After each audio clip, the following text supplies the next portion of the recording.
আজি মই আপোনালোকৰ ওচৰলৈ অসমৰ লগতে দেশ বিদেশৰ বিভিন্ন ধৰণৰ খবৰ লৈ আহিছো।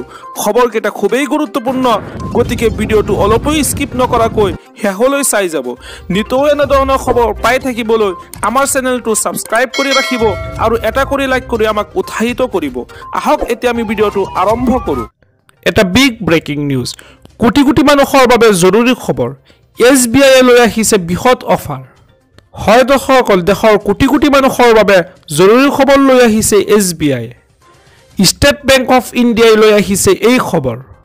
কেৱল মাত্ৰ এটা কাম কৰিলেই সুৰক্ষিত হৈ পৰিব আপোনাৰ সন্তানটিৰ ভৱিষ্যত।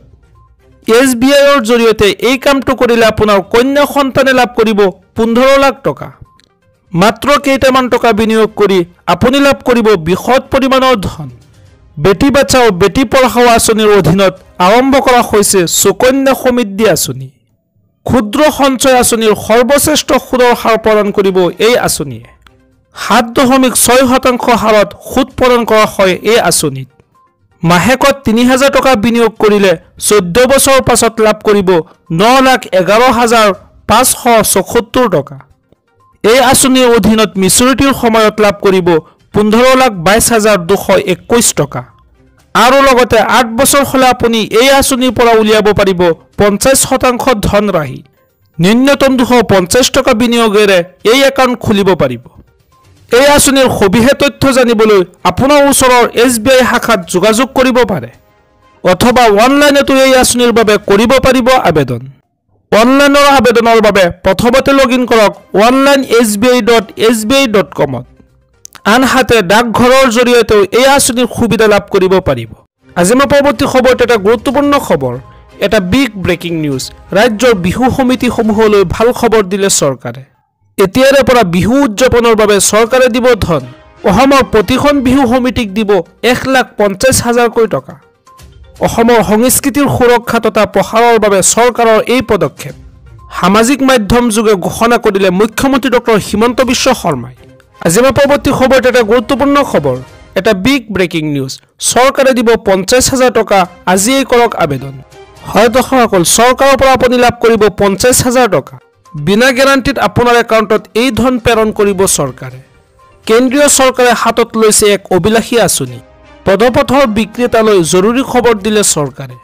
পদপথৰ দোকানীসকলে ব্যৱসায় কৰিবলৈ PM স্বনিধি আঁচনি ঘোষণা কৰিলে চৰকাৰে। এই আঁচনিৰ অধীনত 3টা কিস্তিত ঋণ দিব চৰকাৰে।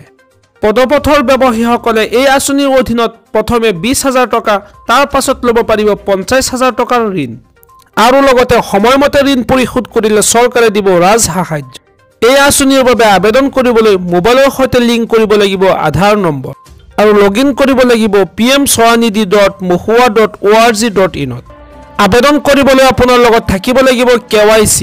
আজি মই পৰৱৰ্তী খবৰটো এটা গুৰুত্বপূৰ্ণ খবৰ, এটা বিগ ব্ৰেকিং নিউজ। অৰুণোদয় আঁচনিত দুৰ্নীতি, কিদৰে সোমাল চৰকাৰী চাকৰিয়ালৰ পৰিয়ালৰ নাম। হয় দৰ্শকসকল, অৰুণোদয় আঁচনিত চৰম দুৰ্নীতিৰ অভিযোগ উত্থাপিত হৈছে। অৰুণোদয় আঁচনিৰ হিতাধিকাৰীৰ তালিকাত চৰকাৰী চাকৰিয়ালৰ পৰিয়ালৰ লোকৰ নাম সোমাল। 43 নং দক্ষিণ পাকা গাঁও পঞ্চায়তত অৰুণোদয় আঁচনিৰ হিতাধিকাৰীৰ তালিকাত অনিয়ম। চৰকাৰী চাকৰিয়ালৰ পৰিয়ালৰ নাম পঞ্চায়ত প্ৰতিনিধিৰ স্বামী আৰু পৰিয়ালৰ নাম অৰুণোদয় আঁচনিৰ তালিকাত। বিধৱা বিকলাংগ লোকক বঞ্চিত কৰি গাঁও প্ৰধানৰ পৰিয়ালে অৰুণোদয় আঁচনিৰ সুবিধা লোৱাৰ অভিযোগ। প্ৰশ্ন উত্থাপিত হৈছে, কেনেকৈ চৰকাৰী চাকৰিয়ালৰ পৰিয়ালৰ নাম পঞ্চায়ত প্ৰতিনিধিৰ নাম অন্তৰ্ভুক্ত হ'ল অৰুণোদয়ৰ তালিকাত। অৰুণোদয় আঁচনিৰ দুৰ্নীতি তদন্ত কৰিবলৈ মুখ্যমন্ত্ৰীক দাবী জনাইছে স্থানীয় ৰাইজে। প্ৰতিগৰাকী মহিলাক দিম বুলি কৈছে, একদম প্ৰতিগৰাকী মহিলাক 3,000 কে বুলি কৈছে। মইতো এতিয়া বেছি চিন্তা কৰি আছো। আপুনি 3,000 দিম বুলি কৈছে। আপুনি 1 জানুৱাৰী মোৰ প্ৰেছ কনফাৰেন্স শুনিব, আকৌ নিজে আৰে দিয়া নাই আপুনি। মই অখিল গগৈ ডাঙৰীয়া, আপুনি দিবনে নাই এইটোৱে লাগে। প্লিজ একদম নিশ্চিন্ত থাকক। 1 জানুৱাৰীত মই যিটো গুলি দিম, আপুনি ইলেকশ্যন উঠিব নাই চিন্তা কৰিব।